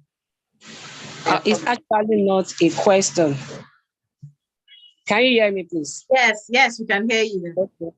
Yes, thank you for this discussion we're having at this point in time. We cannot overemphasize what we are discussing now. But on my own part, I just want to add to what has been discussed so far. And I want to say parents, we need to sacrifice more. We need to do a lot of sacrifice. Somebody came up and said, even adults are addicted to these devices. It's true. You may need to actually deprive yourself sometimes of some of these things just because you want to help your growing children. I don't know the kind of testimonies we are all looking out for when our children are grown. But the truth is, we have a lot of poor parenting styles. These days, We want to give the children everything they wanted. Everything. It's not the best way to bring them up. Psalm 144 verse 12 was talking about the kinds of sons and daughters we should raise. It says that our sons may be as plants grown up in their youth, that our daughters may be as cornerstones, polished after the similitude of the palace. And even God himself said this about Abraham. I know Abraham will teach his children and his children's children. So we have to sacrifice. It's good to pray, but the children learn by imitation. They practice what they see. Yeah. And so we have to be very careful. What aspect of our life are they seeing? What are we exposing to them? We have to be intentional. We have to set the limits. Somebody has said no devices overnight and all of that. Even when these children have phones without a SIM card, they operate the internet. Forget about SIM cards. They are more advanced than we can envisage. So we need to sacrifice more. We need to give more attention. Fine, it's true. The educational system here is not helping a lot of matter. Give phone to a 2-year-old baby and you will be surprised, you'll be amazed. Just 2 years, 24 months. I pray the Lord will help us. Amen. But we need to do more of sacrificial living so that our children can come out to be what God intended them to be. You know, the peer influence is also there. I teach in the monotechnic, and I saw my jambites. They are just coming to school and they are something else. And it's because they have built that character, that habit over their elementary school years. And they come in and we have a lot of issues to tackle. I pray the Lord will help us. We need to sacrifice more. We need to talk more. We need to pray more. We need to interact with them more. Thank you. Thank you so much, Sister Rhoda. Sister Rhoda is actually my sister Victoria's big sister. Lovely to have you with us. Thank you for sharing. Yes, we do need intentional parenting. And I know sometimes this can be overwhelming for some parents, especially, in fact, some parents can be overwhelmed with parenting one child, not to talk of if they have more than one. But God's grace is available. They are God's gifts to you. God knew that you were capable enough to handle them. That's why they were given to you. And then, like my sister Victoria, she probably has like hundreds that she's managing. So more grace to you. More grace to you. Yeah. Thousands, you mean thousands of them. Thousands, yes. Yes. Yeah, so yeah. So we can't do it without divine assistance. I don't think anybody has nobody's a reservoir of knowledge on parenting. And of course, we know that because the children are different, parenting them is different as well. So it would be in our best interest to draw on the resources of heaven.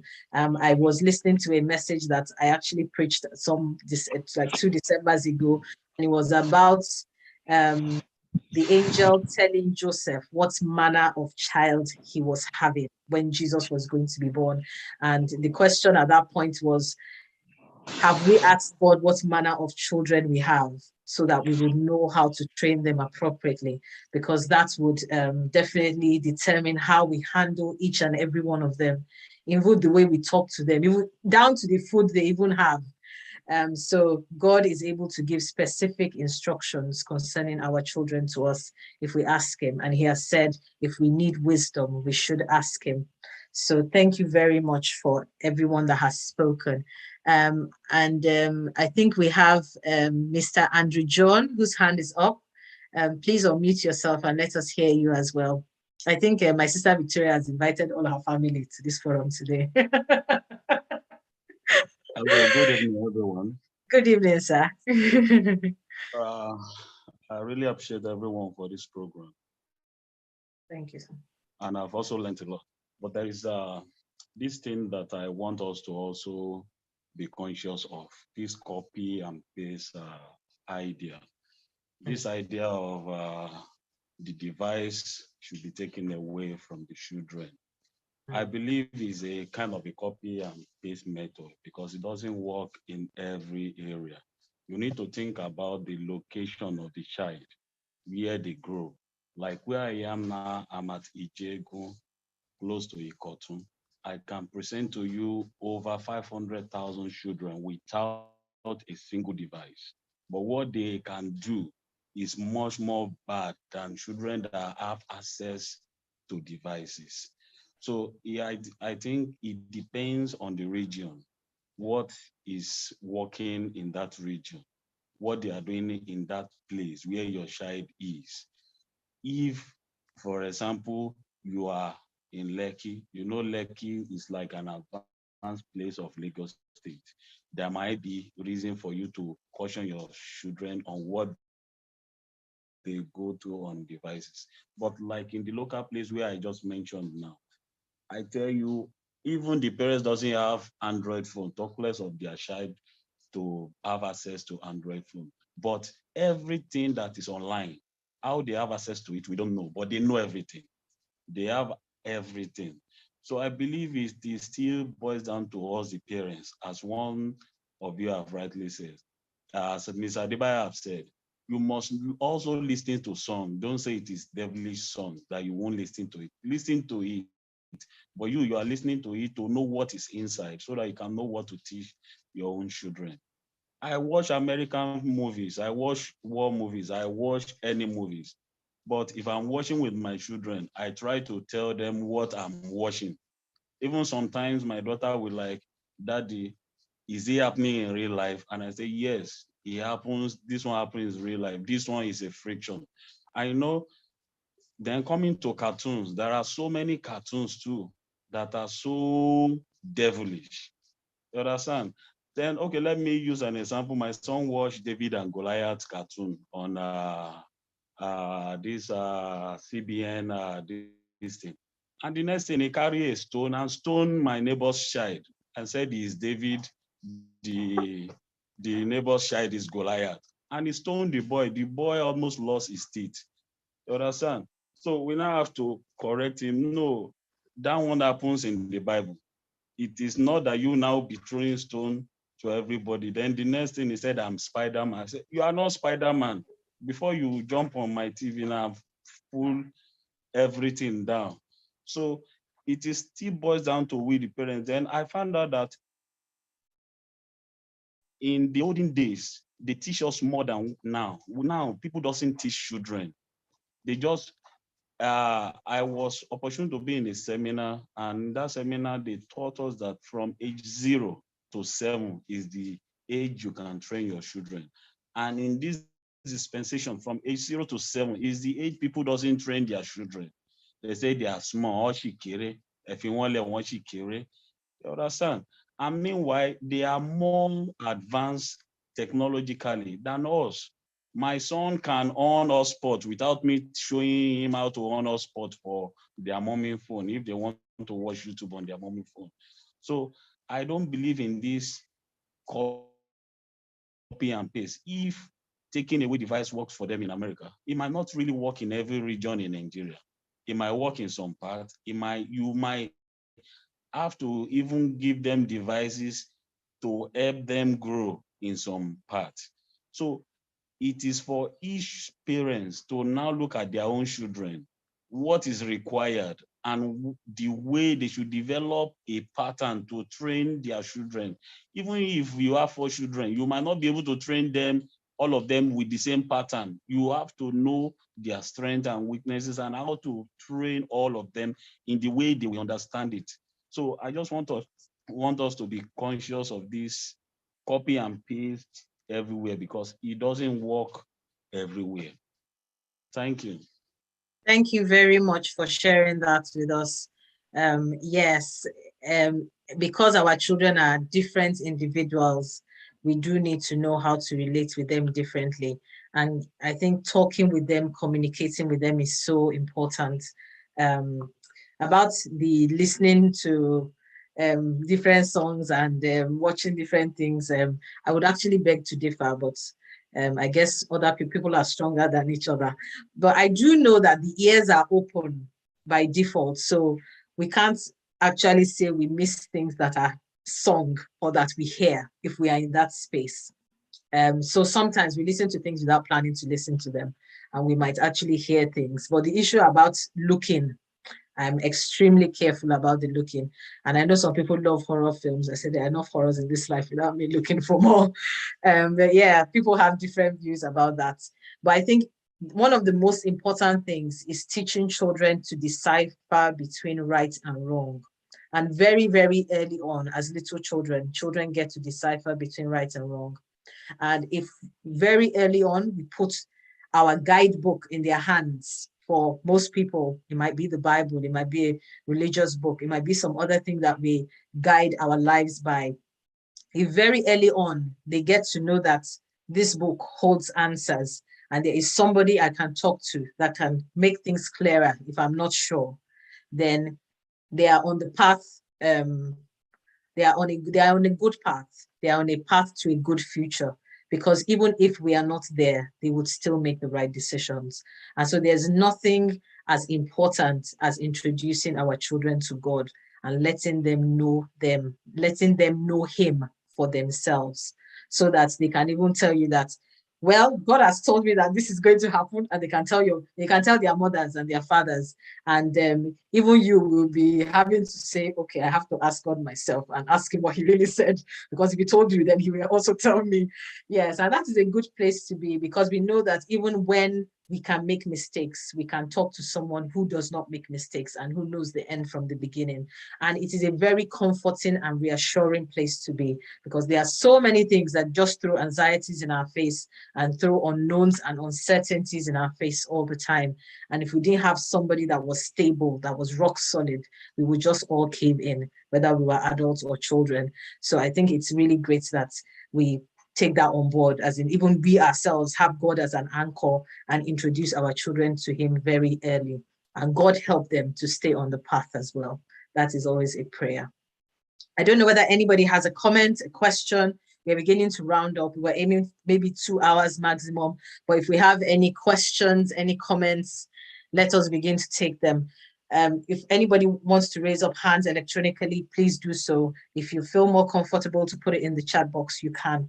I also remember really liking that comment. I think it was Dr. Shola that made that comment about letting children appreciate who they are, their originality, being authentic. I think that is so important, both for adults and for children.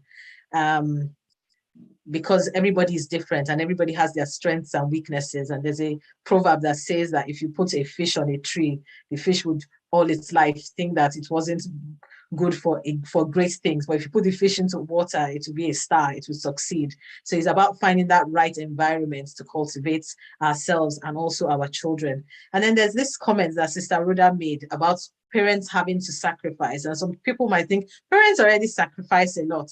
But if we understand that we are going to be in a position where we are presenting our children back to God, that this is what you gave me, this is what I did with it, then we would know that it is such a great position to be, and we need to take it really, really carefully. And when she mentioned that, it made me think about this new fad. It's not a new fad, but it's more prominent nowadays, in which is this self-awareness. I am for myself.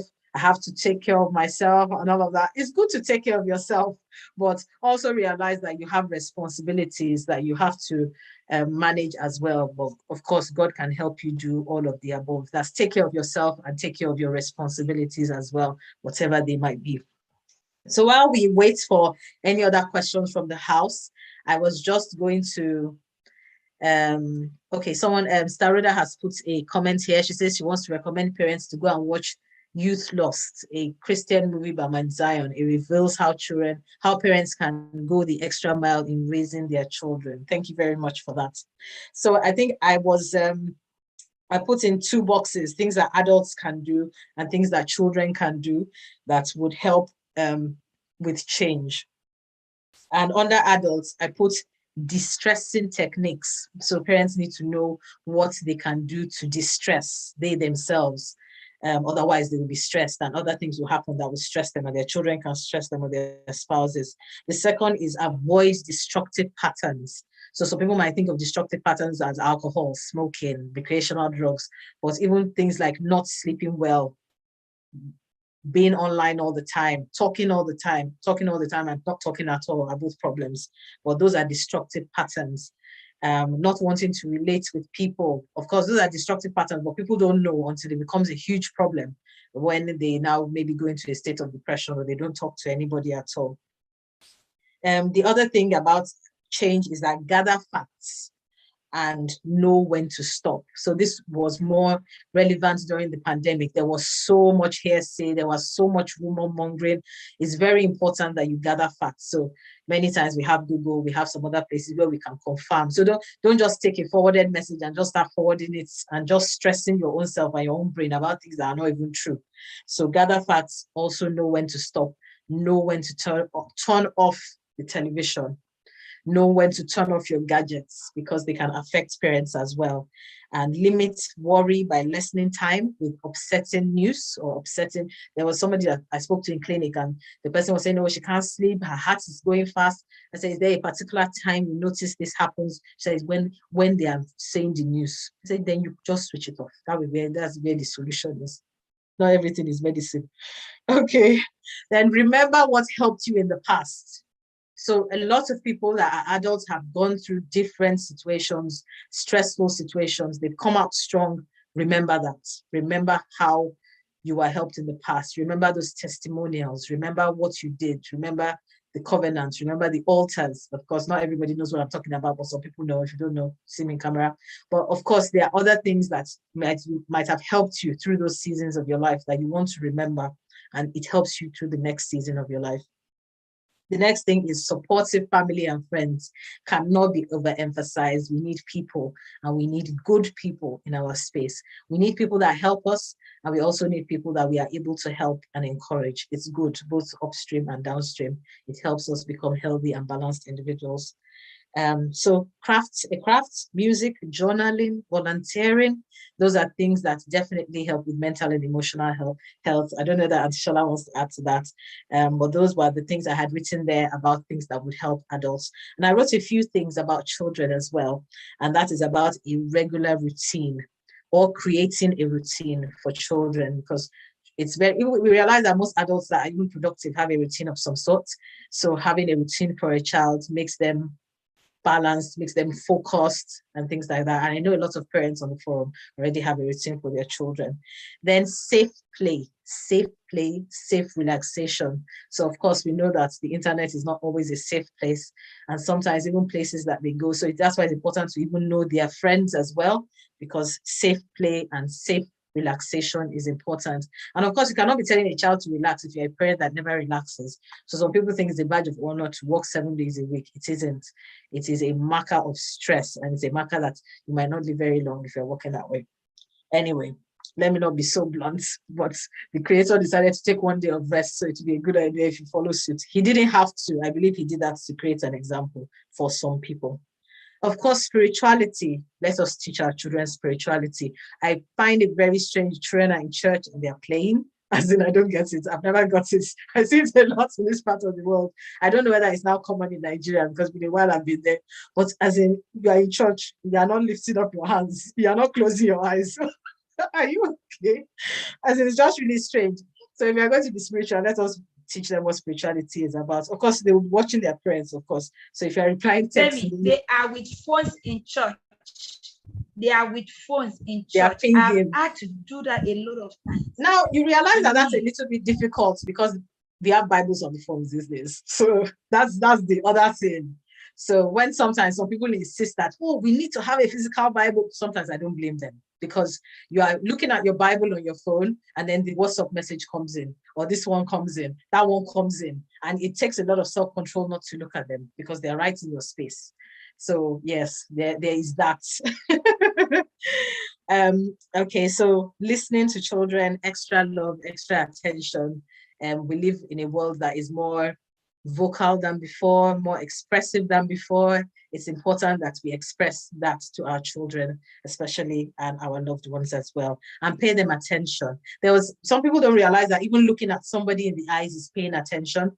One of my teachers at work, who is like a mother, was talking to me, and she's a mentor to people, and she was saying that in her mentoring class, that he was saying that if a trainee comes into the office or somebody comes into the office, she should leave what she's doing and look at the person. That it makes the person understand that that person is very important and more important than what she was doing before.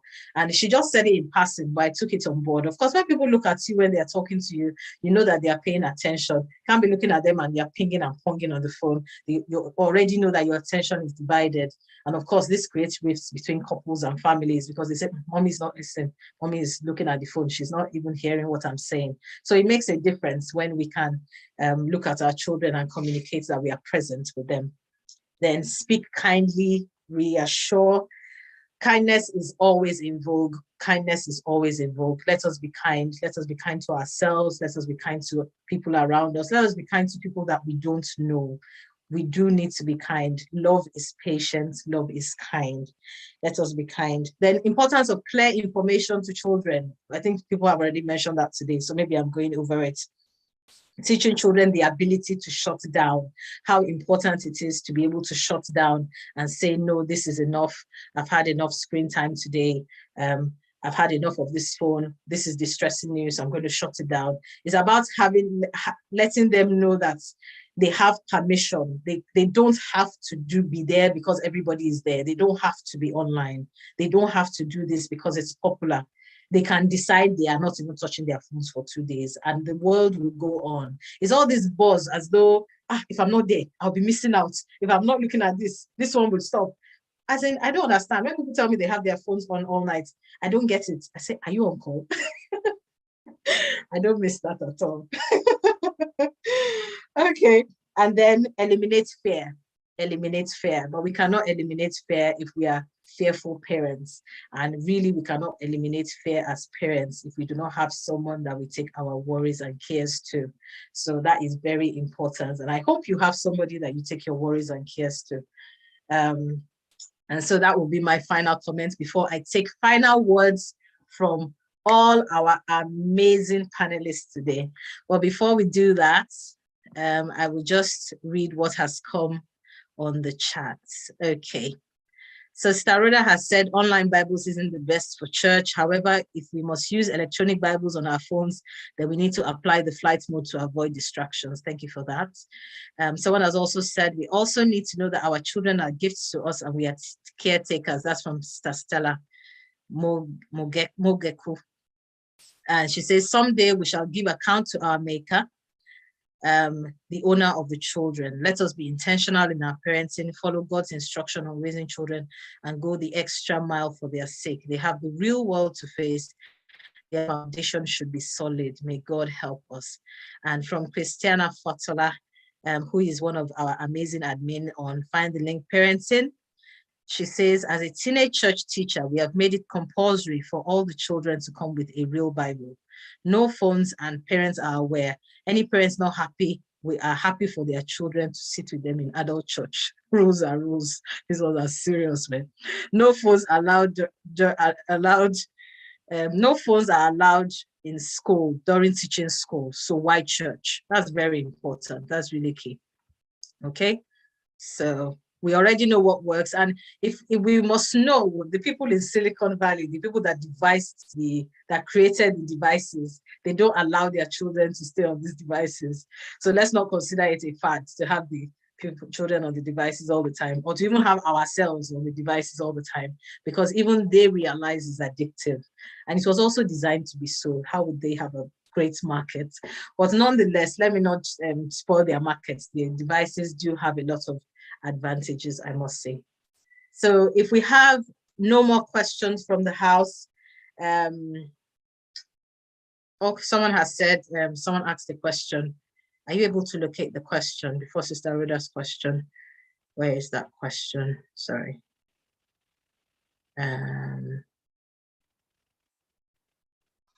Says, what do you have to say about parents that dress the children to be older than their ages?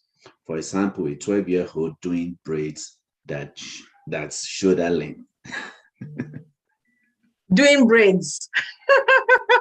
I wanted to say that's the only thing.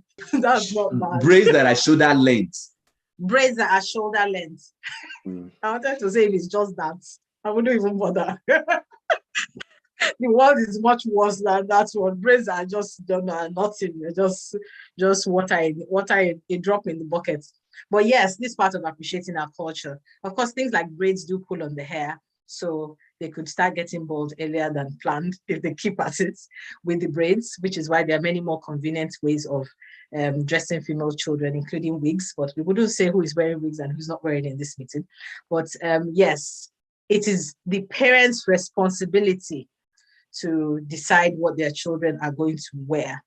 And they need to have an idea that their clothing passes across a message to people that see them. So if you have a child and you expect her to, or him to be found in palaces, you should dress them like royalty at any time T, whatever that means to you. I think modesty is always in vogue.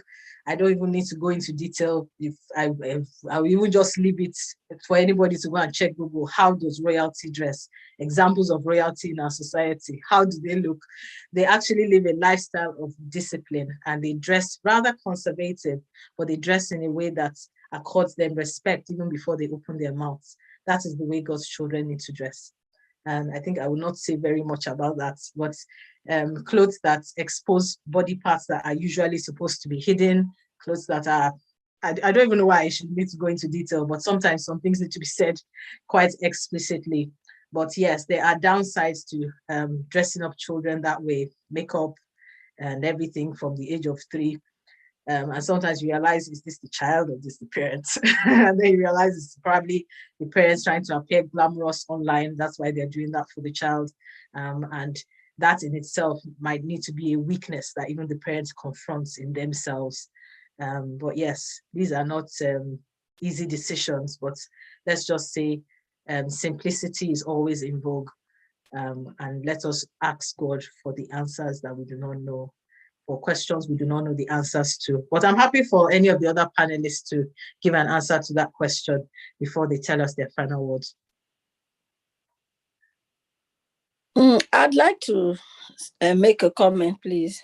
Okay, about dressing children up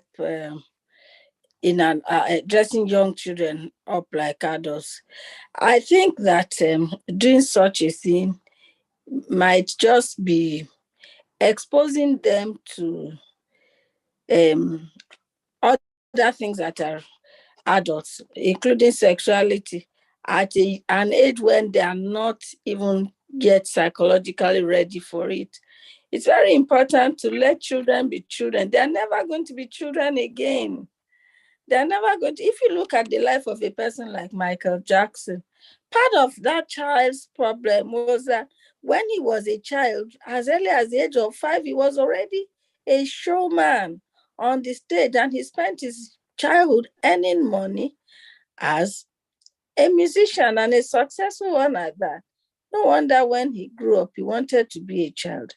He wanted to have toys, because as a child, he probably didn't even have time for toys. It was all about, getting ready for the next show and all that. So we should be careful to let children be children.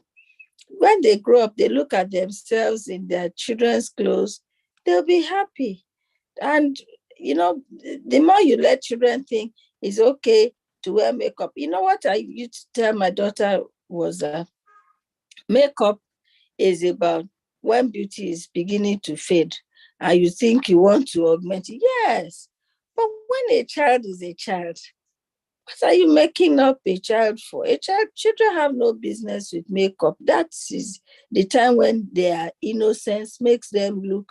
I've never seen an ugly child. They don't exist.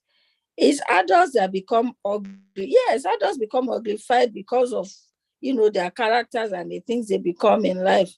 I've never also seen an adult with a lovely heart who has an ugly face. But you can see people who would have been more beautiful, but their faces are hardened, their faces are what, because of the things that are coming out of the abundance of their hearts. So let's be careful about that, please. It's not just about the braids, it's about everything, their appearance. And we should not just let them be children, we should let them know why we're allowing them to be children.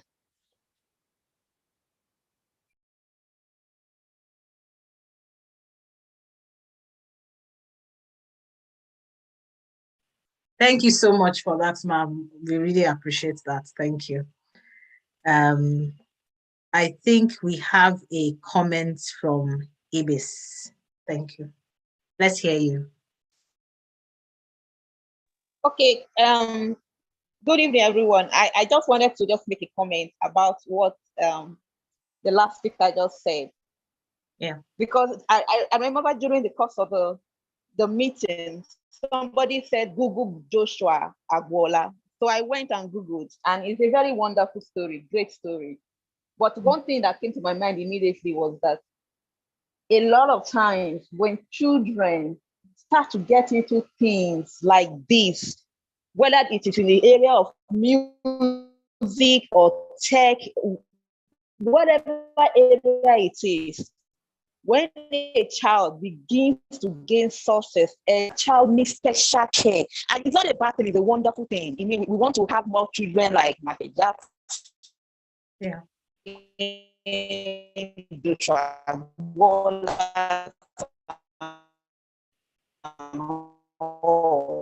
But it's also a very... Oh, sorry, we can't hear you, my sis. The network is not so good. I don't know whether you're going to be able... that children have to, parents have to, that child needs to be a child, and they miss out on some things that may affect that child later on ages, even as much as what child. You are muted now. My network is poor, but I think I passed a message that let's encourage our children to be great at a young age, but let's also be careful so that they don't miss out being children and have problems later on in life. Yeah, thank you so much for that. Yes, let our children be children. We remember, I think it's a song by Whitney Houston, great lady. Amazing we are talking about these people today who were actually cut short in their prime, but were amazing musicians that rocked their world while they lived. We don't know what might have happened growing up, or the parents in their lives that shaped them and how they turned out.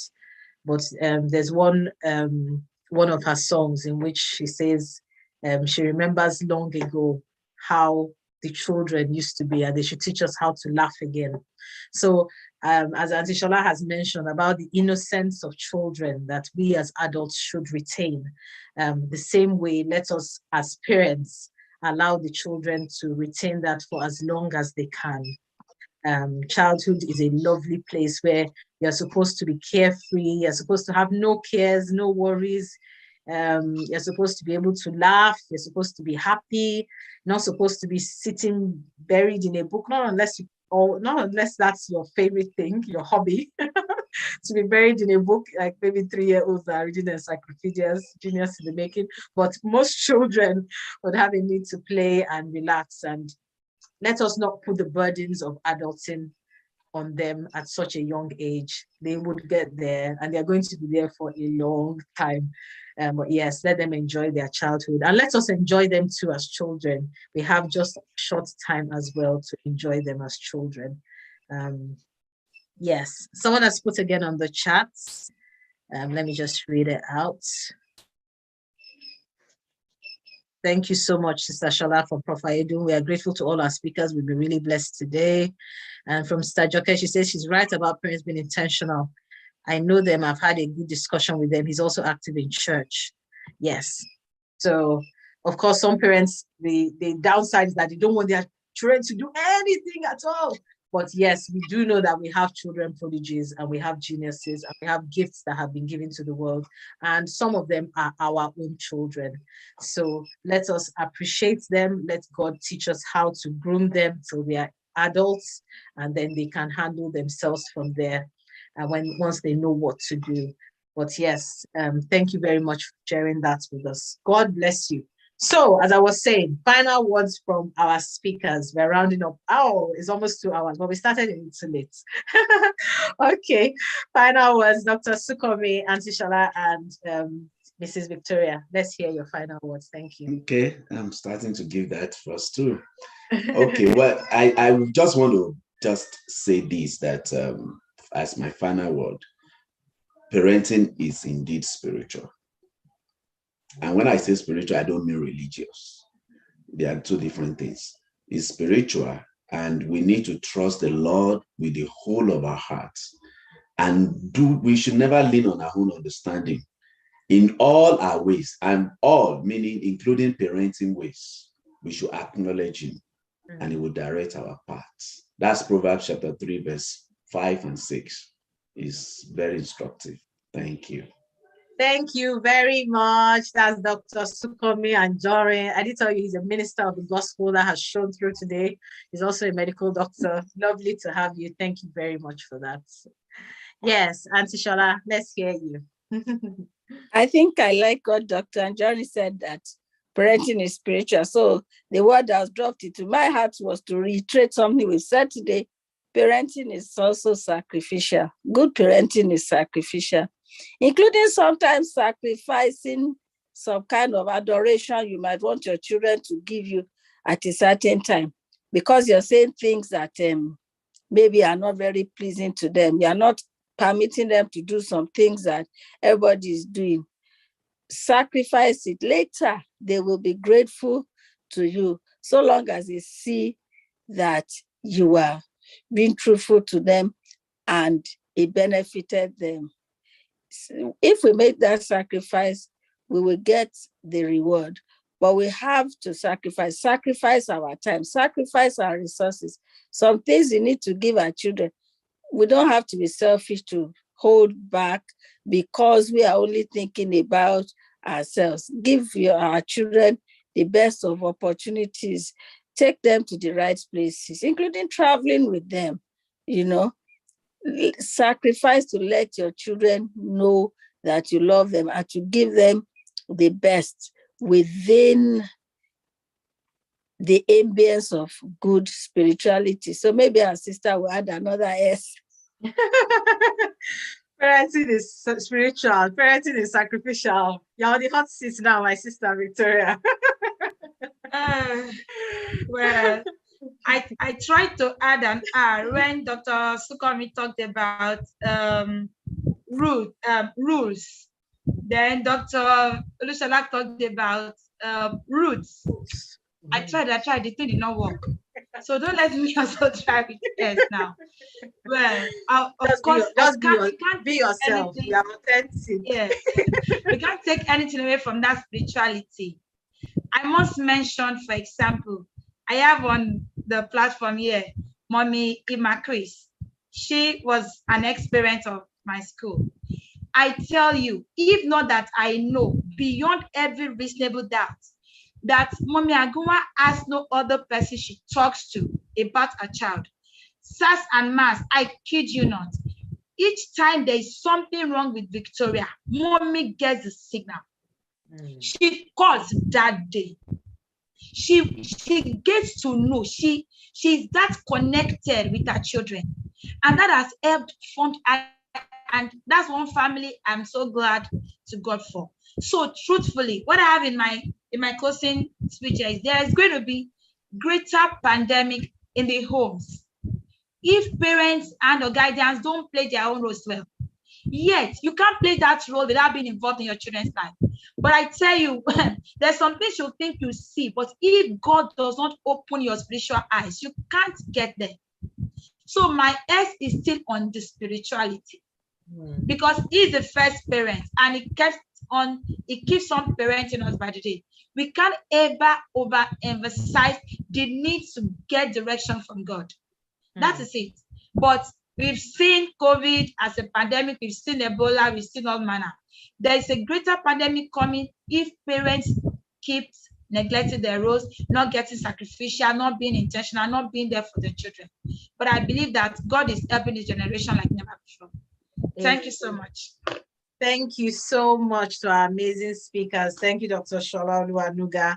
And thank you, Mrs. Victoria Adebayo. It's been amazing listening to you all. Thank you, everyone, for being an amazing audience.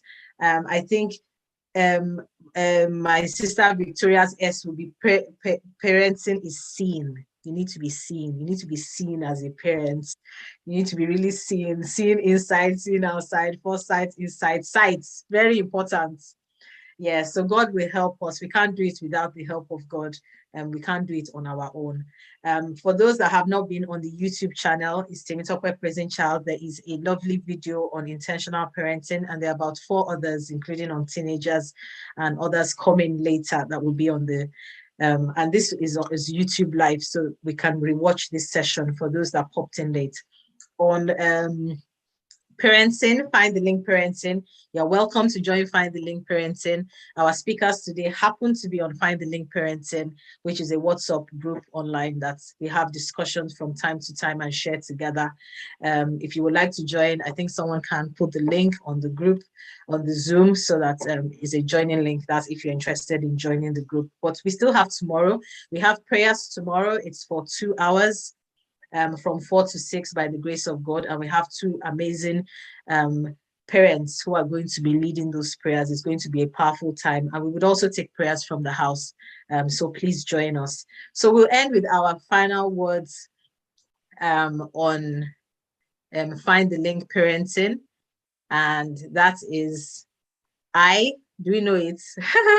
I and the children God has given me, we are for signs and wonders. So let's keep that in mind. We are going to say it again tomorrow. So hope we've learned it today. God bless you.